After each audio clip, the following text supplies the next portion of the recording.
Hello, everyone, and welcome back to another episode of the Clarepoint podcast with me, your host, Randy Prizzle. How you guys all doing out there? Everything good, shway, crispy, RE? But you know what we're usually here for? The podcast of this week.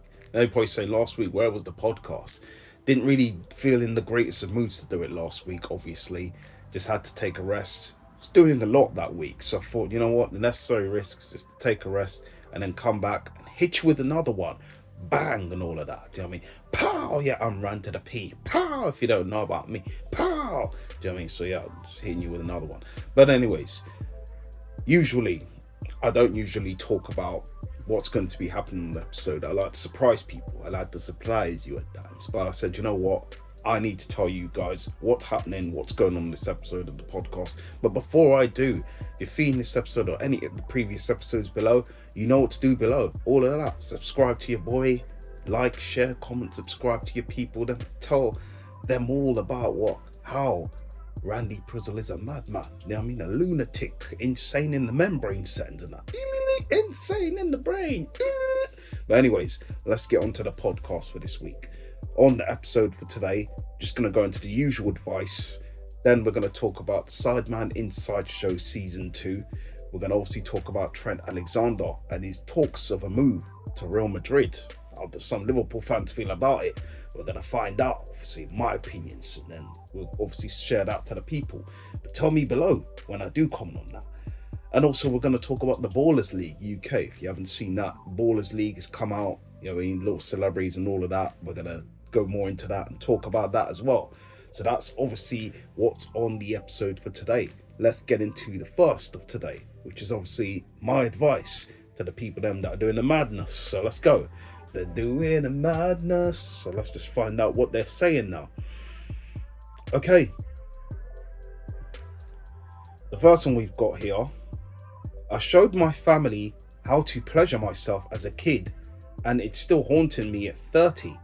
Now, this is already going to sound mad, that you're going to show your family how to pleasure yourself as a kid. Let's find out a bit more about this. So when I was around 10 or 11, I stumbled onto something that felt incredibly innocent, of course. It was during a big family gathering, Thanksgiving or maybe a birthday. I can't quite recall. The house was buzzing with relatives, aunties gossiping, uncles arguing about football, cousins running around, and me, this curious little kid, just wandering their dining room table. That's when it happened. I brushed up against the corner of the table in just the right way, and this joy of pure secret bliss shot throughout me. I discovered something amazing, I figured. In my innocent pre-teen brain, I didn't think this is private. Nope, I thought everyone needs to know about this right now. So picture this, I climbed up onto a chair, gathered my family around like I was about to unveil a magic trick, and said, "Hey, I've got this secret to show you." They all shuffled over. No, probably expecting something cute or silly. Instead, I hoisted myself up, positioned my JJ right on the table corner and started rubbing myself against it, back and forth, grinning ear to ear. "See, it feels super good," I announced, like I just invented the sliced bread. Yeah, bruh. Let's just move on to more. So the reaction, instant chaos, dead silent at first, like you could hear a pin drop. So my mum's face went beet red. My dad coughed and looked at the ceiling. My aunt started muttering excuses to leave the room. My cousins just gawked, some giggling, others confused. Someone yanked me off the table so fast I almost fell, and the adults scrambled to change the subject. I didn't get why everyone was freaking out. To me, I just shared a cool life hack. Fast forward to this week. I'm 30 now, living my adult life, when my older brother decides to drop a bomb at the family dinner. "Hey, remember that time you gave us the table demo?" he said, smiling like a fool. Then the whole table erupts in laughter, and I'm sitting there, fork frozen mid-air, feeling that same hot wave of embarrassment crushing over me. It's been decades, and I still want to melt into the floor. I can laugh about it now, kinda, but there's still this lingering cringe that won't quit. I mean, who does that? I guess it taught me to keep some secrets to myself, but far. That memory hit hard. Posting this here feels like a way to finally shake it off. Anyone else still got childhood mortifications that still creep up on them or can relate to me in literally any way? Please. I think, listen, as a kid, you're innocent. You do these mad things as a kid.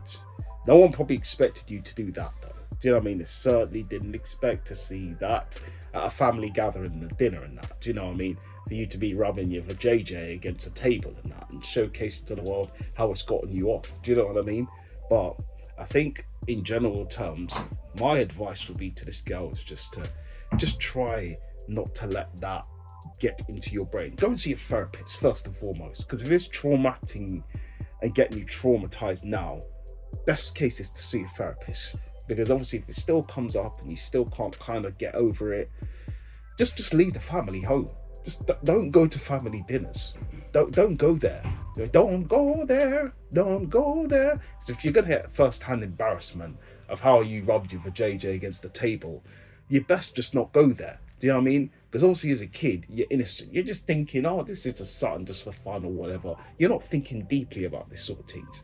Do you know what I mean? But you have to remember that first-hand embarrassment's always going to be there. The fact that your brother even brought it up tells you that your brother's just laughing at your expense. Do you know what I mean? Telling you, raw, you're a joke, you know. You remember that time. Do you know what I mean? Telling you all these bad things. But that's the thing. If you want to get one up on your brother, the way to get one up on him is to make sure you find out a secret of his that he doesn't want to be revealed.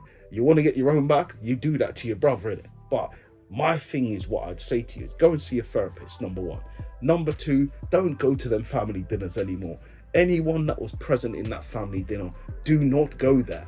It's as simple as that. Call them from a remote distance. Hi guys, yeah, sorry I can't make it. Boom, put the phone down. Don't go there. That's just my advice. Simple as that. Until you get it all sorted out, you've spoken to a therapist, you've fully moved on from it, don't go there. And that's just simply my advice to you. Just don't turn up.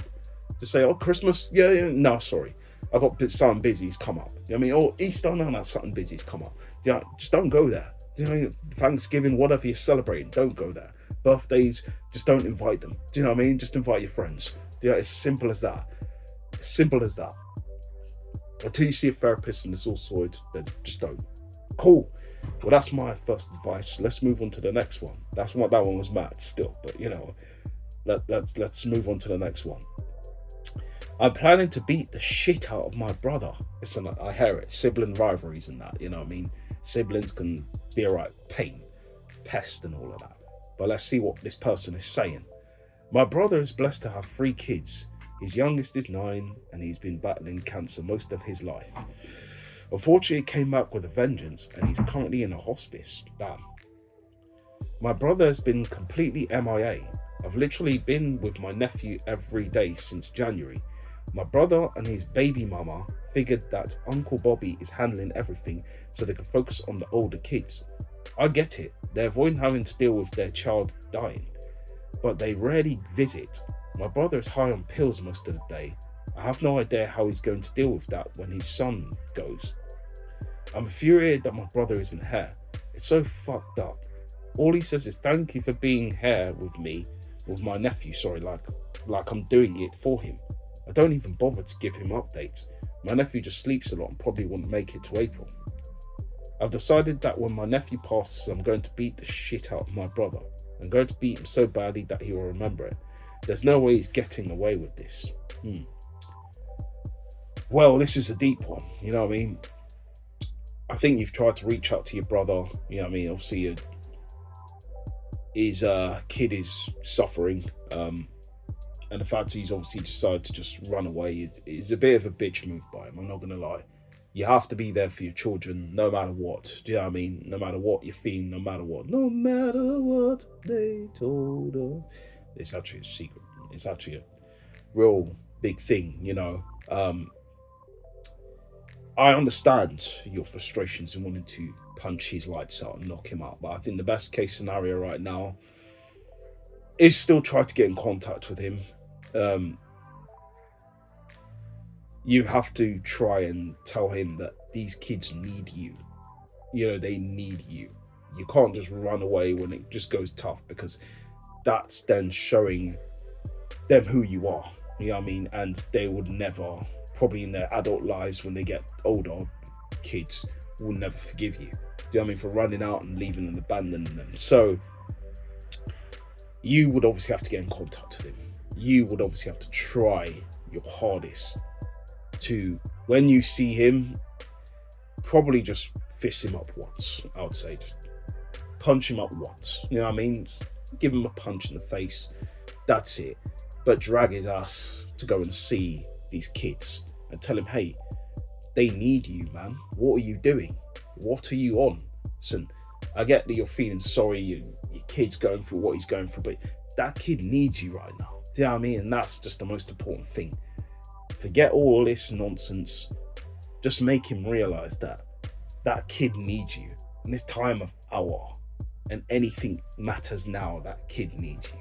So I understand the frustrations, but I think it's a case where you meet up with him, you punch him in the face once, and you drag him in that car. You explain to him, you get through to his noggin. If not, you get his girl to call him, whatever it is, his wife or whatever, family members, if it's not you, because he can't just abandon these kids, man. And the problem is, you're doing all the heavy lifting for him as well. Nah, man. My advice, as I said, punch him in the face once. Then drag him in that car to go and seize the kid. It's as simple as that. Before it's too late. But that's all I got for that piece of advice. Sorry I couldn't help out as much here. I mean, it's a bit of a deep one still, but I would say still, don't assault him too much. All right, come to the next one. No, we're not gonna. All right, we're gonna move forward now. But what do you guys think of the advice? You can put your comments below on that one, or keep them to yourself. With that, we're gonna move on now to talk Sidemen Inside Season 2. Now, obviously, people who've not seen Sidemen Inside, the show obviously is put together by the Sidemen, obviously KSI and all them, man. They obviously created this program. It's kind of like Big Brother, like if people have not seen Sidemen Inside, and it features obviously influencers, so people of the social media world that heavy influencers. They had a season 1, which obviously featured Castillo. It featured also I'm forgetting who else was in there. Yeah, there was a bunch of other influencers. Some of them I don't know. Some of them I do. It's just not coming to me at this point in time. So, and it was obviously a very, very good watch. So, I obviously would say to people, do check out Sidemen Inside. I don't think I should ruin it for you guys in terms of who won, but some of you wouldn't care, so you're gonna just tell me anyway. I will probably tell you in a bit. So, when I do say it, I'll probably say spoilers and that. I do think it was a great series. I don't think it can top season 1 because of how season 1 was, when it did contain Specs Gonzalez was also in there, Angry Ginge, and Phantom, and also Castillo. I think that one can't be topped. You know, I mean, Nife in there as well. So they had people there who were quite known. Obviously, shocked to see Patrice Ever in season 2. I didn't expect to see him in there. It was crazy. Now, obviously, I started watching the show because of Castillo, and obviously I follow Castillo in terms of, obviously, he's funny, he does the reaction videos, it says, you know what I mean, it's not looking good, bruv, and all of that. So I started watching it because of Castillo, because obviously I knew who he was, and obviously I said, oh, this is a show, Castillo's on it, and whatever Castillo's generally on is quite funny. So when I've seen Castillo's videos, I generally laugh. So, you know what I mean? I decided to watch the show, and it turned out to be a good show. So I said, let me watch season 2 and see what it's about. I don't think season 2 obviously topped what season 1 did, but I can see that there were some good characters in there still. Like, obviously I knew PK Humble, watching it, knowing about PK Humble. I've seen obviously him on shows and that, and I've watched some of his shows too that he's been on. So I knew about PK Humble coming to it. Patrice Evra, obviously Man United's legend, you could say. I knew about Patrice Evra too from football. I watched football as well, so Patrice Evra. Who else was there that I generally knew about? It wasn't much, was there? Yeah, I didn't really know anyone else. Do you know what I mean? I didn't really know anyone else. It was Patrice Evra. Oh, Whitney. Yeah, Whitney as well. And I think Mandy, obviously, from her sister Anna being in Love Island and that. So that's generally who I kind of knew. I didn't really know anyone else. Do you know what I mean? So the rest of them I found out from watching the program, innit? Didn't really know what they were on or what they were doing. So yeah, didn't have a clue. But you know, I mean, I ended up, liking some of the people there. I think Sinner, she seemed pretty cool. Just obviously wanted to say as well, I didn't really understand why people were being very racially abusive towards Whitney. I mean, it's disgusting seeing the comments that were coming out of the show. Yeah, I mean, I do think the Sidemen should have also come out and explained to people and said, hey, this is uncalled for, guys. Do you know what I mean? And really called it out. You know what I mean? But they didn't really say anything, did they? As far as I'm concerned, of currently now, I don't think they've said much. So it's disappointing, you know what I mean, that a show like this, where obviously cool, you can win money in that, and it's a game show, people are taking it quite literally and seriously when they have to feel like they have to racially abuse someone. It's never okay. It's never okay in my book to racially abuse someone. If you don't like someone, cool, you don't have to like someone. But to racially abuse them, that's a line you shouldn't be crossing, man. You know what I mean? And some people just don't know what's wrong with some people these days. You know what I mean? It's acting mad. So, but listen, I wasn't obviously, let's say, a fan of Whitney in House. I think obviously her actions towards Patrice was a bit mad, laughing when Patrice was speaking. I found it to be quite a bit over the top and a bit, you know what I mean, mad. But I think generally Whitney is kind of showing her age in terms of where she's still a bit immature. But I don't really have, let's say, qualms with Whitney. I think her actions in there towards Patrice is a bit mad. But apart from that, you know what I mean, don't dislike her. I think she's a nice person overall. I think this, obviously, maybe a lot was cut out the scenes and not showed much of who she was. But anyways, this is what the show is. They tried to get clips and they just put little clips together in an hour show, in a 24-hour series. Of one day, you know what I mean, pieces are put together. You just don't know who says what, and then certain people are shown in a bad light than others. So, it happens. But congratulations to the winners, man. Like, the game show itself, I found it to be cool, found it to be great.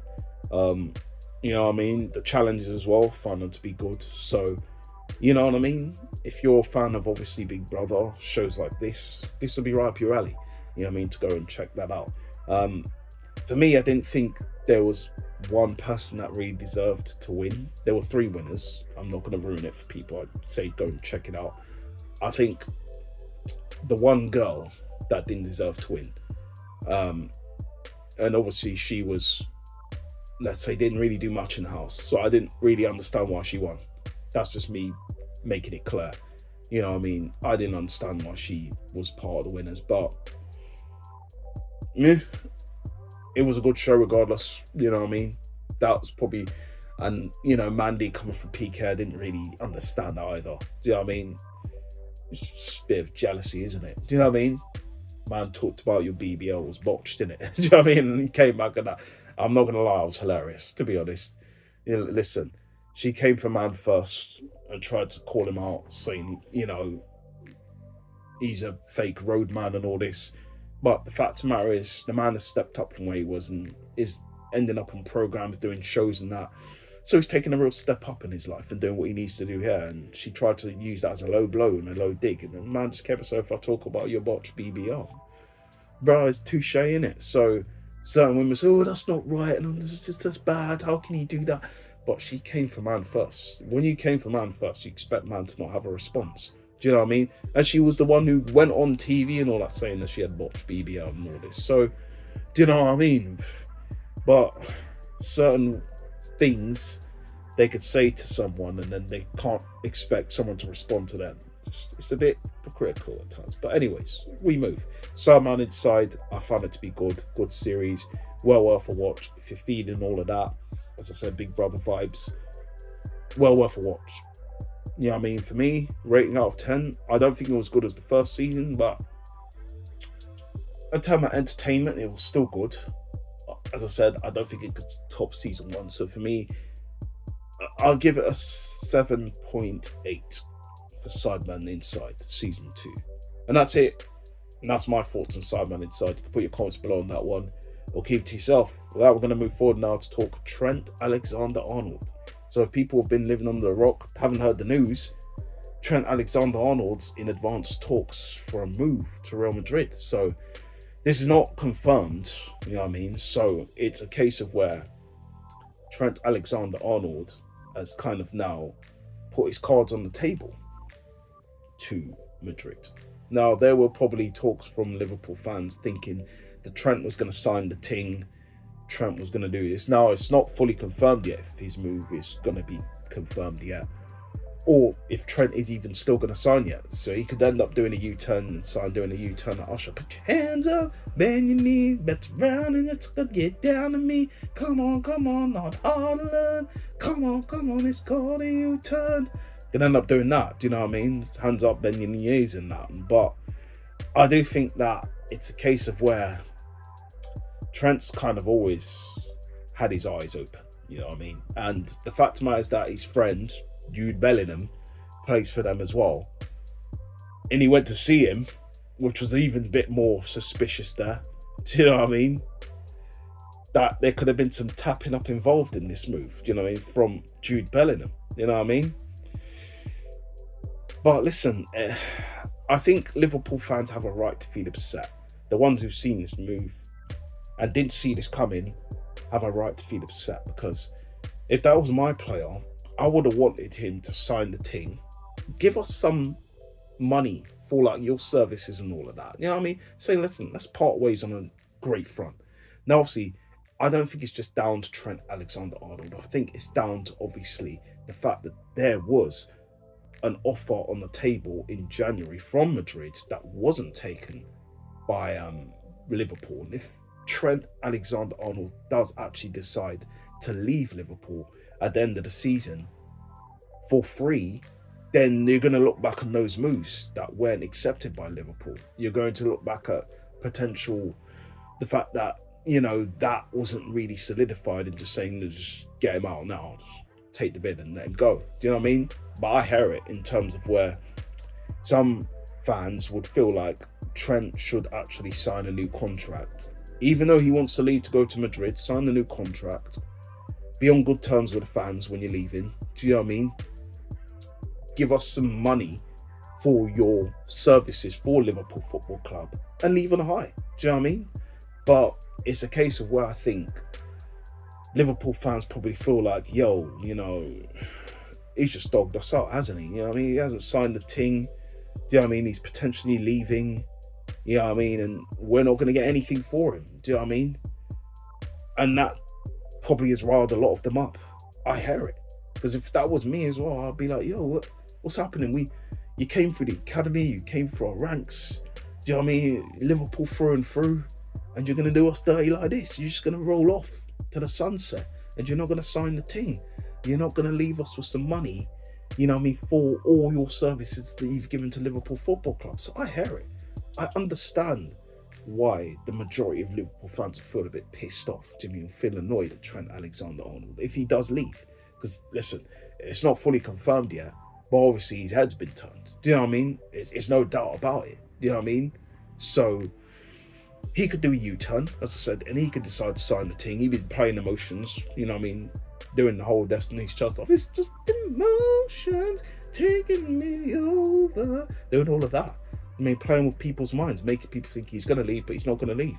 And then he can end up signing the ting. A lot of people are going to be, oh, sorry, Trent, we were all bad to say all these things about you. So it could happen. But at the end of it all, if he does decide to leave on a free, he should, without a doubt, have thought, you know what, let me at least have just signed this ting. Get given the Liverpool fans something, you know what I mean, giving Liverpool something.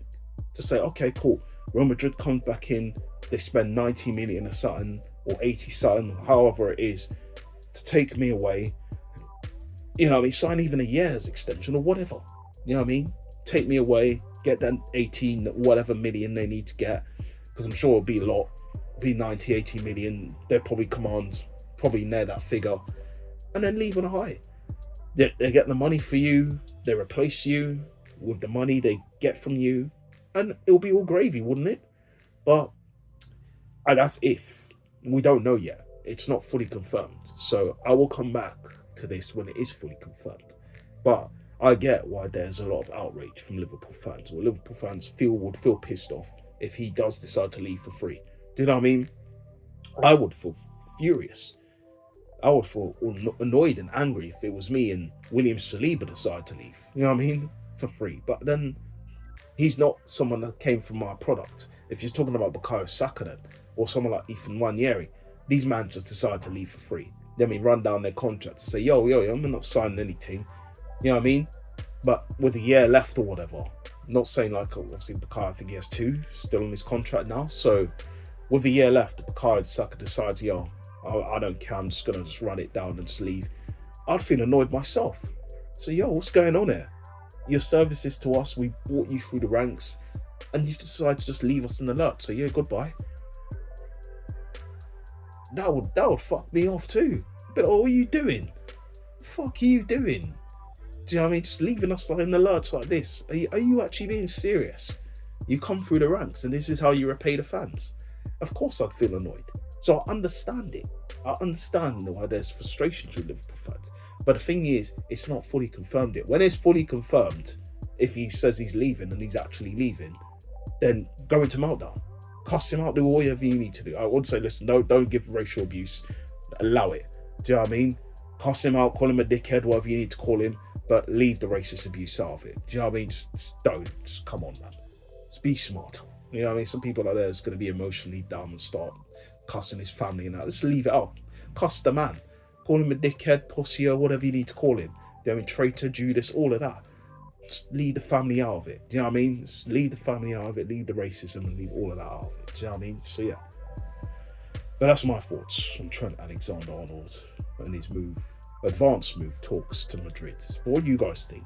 Do you think he's going to leave? Do you think he's going to stay? Do you think he's going to do a U-turn? Put your hands up and bend your knees and all that. You know what I mean? Ostracize. But anyways, put your comments below on that one. Keep it to yourself. With that, we're going to move forward now to talk Ballers League UK. So people obviously don't know what the Ballers League is. It's obviously something that has come to the UK. It was created in Germany. You know what I mean? So it's come to the UK. Basically, it's an influence-led, you know what I mean, league. Headlined obviously by KSI, obviously of the Sidemen. Got as many fingers and many pies, hasn't he, Mr. KSI? So, but listen, I hear it, man. You know what I mean?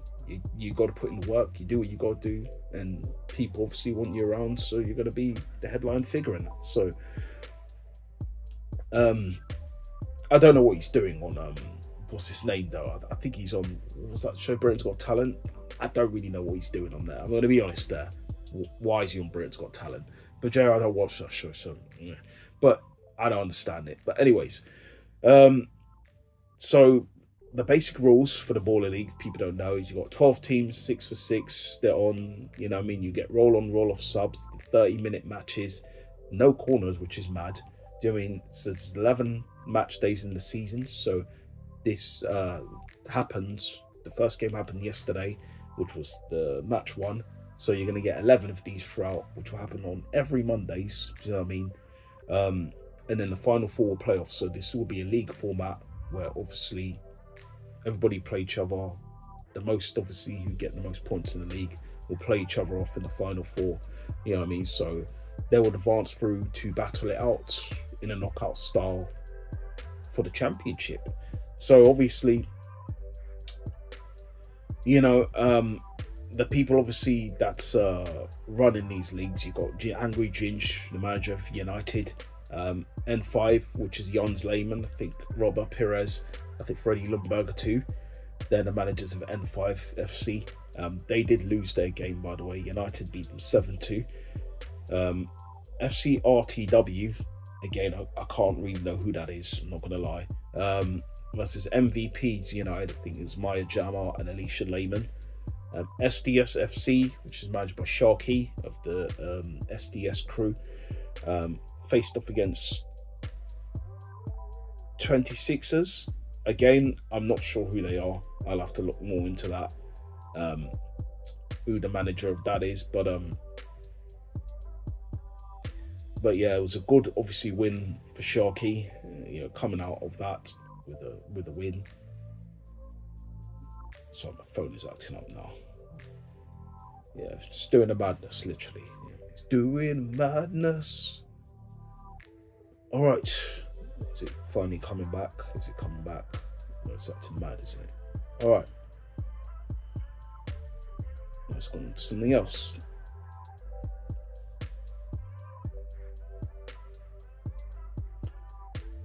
Anyways, this started to move mad. So PK Humble did score the first goal of the Ballers League. He plays for United FC, so he scored the first goal.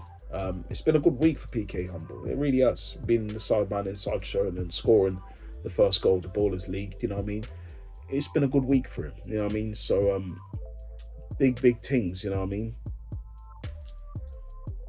mean? Luis Figo's team as well, Treble FC. They lost 6-2 to Santan Dave's team. So Santan Dave's team won against Luis Figo's.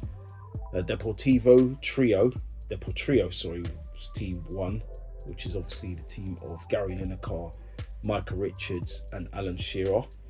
They beat VZN. Again, not sure who the manager of that one is. Chloe Kelly's team with Ian Wright, Wembley Rangers, they lost to Mini Mentor's team, M7. So it's 3-2 they lost. And I think that's all I see here so far. Yeah. So those were the first games. Listen, as far as I'm concerned with the Ball League, I think some of the rules are a bit mad. The rules are a bit mad. I think they should have left it to be kind of more FIFA Street inspired, where I would have liked to see the people being rewarded kind of more goals for their tricks and their skills. Like PK's swift move through and then scoring that banger of a goal, the solo goal, that should have been probably worth two goals. Like stuff like that, I would have liked to have seen implemented more of a FIFA Street style, because that's more exciting than, let's say, this whole narrative of, let's bring 3-on-3 or the 1-on-1 penalty shootout thing. I didn't really understand that. Or the corners. The keeper's making some great saves and they're going out for corners and they say, no, this adds on to like a 1-on-1 penalty thing. And most of the keepers aren't saving them. You know what I mean? I think there was only one that managed to save one during this whole penalty shootout thing. I didn't understand it. I found it to be a bit weird. Because that generally kind of just undone all the hard work that the keepers generally did for making these saves, and they're going out for corners. And then they're getting to take a free kind of run on 1-on-1 penalty kick on. It's like, nah, man, love it. So that, for me, I just didn't understand that. That's one of the ones I would scrap. And just let them take a kick on corner. Like, I didn't really get that. So for me, if it was me in charge of this whole ballers thing, that's what I would change. That the whole game changer thing, I think that's just stupid as well. Change that to just get rid of it. You know what I mean? So just keep it as simple. But I think what I would say, FIFA Street inspired. You know what I mean? Like, allow people to do tricks and flicks and skills and that. The more they do, you know what I mean? And if they end up with a goal after doing these flicks and tricks, or even passive passing 1-on-1 touch football, and they score from it, they should get a bonus goal for that, right? That's just my thoughts behind it anyway. But overall, it's decent. But as I said, it could be better. You know what I mean? Could be better. You know what I mean? That's just my thoughts on Ballers League UK. But I will still be watching. I'll be watching every Monday. Obviously, I'll be playing football myself, so I'll be coming back and watching the highlights. So, listen, to watch the whole thing in 5 hours was mad. I watched ones of the first game, which was John Terry's, no, it wasn't John, his Angry Ginger's team against Jans Lehman's team. And yeah, man, I said 5 hours to watch everything. Allow it, man. So I watched everything else in parts, and yeah, but Borders League UK, okay, it's cool that they have the influence side of it. For me as well, I would have liked to see um, a few more pros in there too. A few more pros, a few more people that have played at the championship, or add a few more there. Do you know what I mean? Just to make it a bit more interesting. You know what I mean? But a few more celebrities start getting involved. I mean, you had that Montel guy that was from Love Island. A few more people that are ballers, obviously, of that generation be in there as well. You would have liked to see guys like Mini Minter taking part actually in the game too. You know what I mean? Because he's played football as well. So I would have liked to see a few more celebrities take part in these series as well. So that's just my thing on that. But it's nice to see they're allowing, as I said, guys who have played on different levels to come and play in these Ballers League. But as I said, I would have liked to see a few more, you know. Yeah, that's just my thoughts on it. But that's my whole thoughts on Ballers League. If I'll change that, that's what I'll change. But what do you guys think? What would you change the Ballers League if you were someone in charge of the whole thing? Would you change it? Would you keep it the same? Would you add or change? You can put your comments below on that one. Keep it to yourself. Well, that's it, guys. That's it. That's it. Yeah, I know. Stumbling the words. I said headache settings, so it's very difficult for me to articulate words when the headache is kicking in. You know what I mean? You can't jump the gun before you already kind of said what you said. But big up to everyone. Appreciate everyone's checking out this episode. If you feel it, you know what to do below all of that. You know what I usually do when I finish. Peace, love, unity, have fun. That's the wrong thing. Yes, it is. No, it's the right thing. Yeah. Peace, love, unity, have fun. And you're either all in or clear out.